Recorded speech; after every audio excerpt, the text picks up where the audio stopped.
Dans la petite ville de Sprimont, Émilie, une infirmière dévouée, voyait chaque jour les effets du manque de moyens dans l'hôpital où elle travaillait. Les patients attendaient trop longtemps pour être soignés.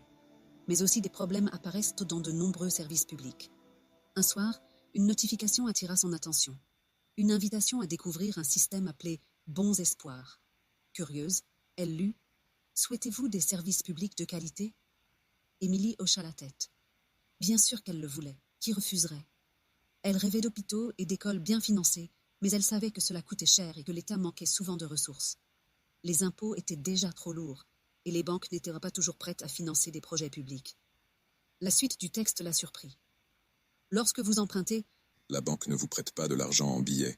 Elle crée des chiffres sur votre compte. Émilie réalisa que tout le système financier reposait sur la confiance. Pourquoi la confiance? Envers qui? Mais pourquoi ne pas créer une monnaie qui nous intéresserait, sans dette? Imaginez que nous puissions créer des chiffres, comme une banque, sans avoir à les rembourser. C'est là qu'elle découvrit le concept des bons espoirs. Une crypto-monnaie différente, qui ne s'achète pas. Destinée non pas à enrichir individuellement, mais à financer des projets publics. Des bons qui circuleraient dans l'économie pour soutenir les écoles, les hôpitaux et les transports publics, sans recourir à la dette. Ces bons espoirs seraient emplacés sur des comptes communs pour financer des services publics de qualité. En utilisant ces bons, les citoyens contribueraient à la construction d'une société plus juste. Nous soutenons les écoles, les hôpitaux et les infrastructures, sans recourir à la dette.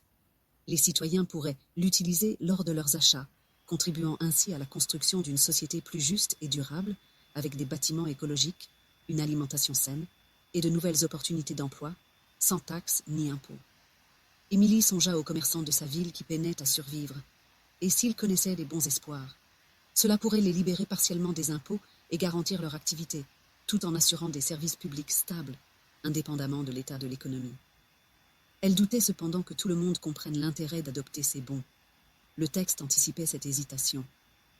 Si vous avez compris, demandez à vos commerçants de vous rendre la monnaie en bons espoirs. Expliquez-leur qu'en les acceptant, ils contribueront à réduire progressivement taxes et impôts. Émilie se mit à rêver. Une ville plus verte, des écoles rénovées, des transports gratuits et modernes, une économie solidaire où chacun jouerait un rôle. Elle imagina en parler à son épicier, convaincue qu'ensemble, ils pouvaient construire un avenir meilleur. Mais encore faudrait-il que les politiques écoutent. Le lendemain, elle décida d'aborder le sujet avec son épicier. Ce n'était qu'un début, mais elle savait que les grands changements commencent souvent par une simple conversation. Et si ça marchait? Et vous, que feriez-vous, demanderiez-vous aux commerçants qu'ils vous donnent votre reste en espoir? Imaginez qu'avec un geste aussi simple, nous puissions bâtir une société plus équitable, où chacun trouverait sa place. Ça, c'est enfin une bonne idée, non? Pour en savoir plus, visitez espoir.com.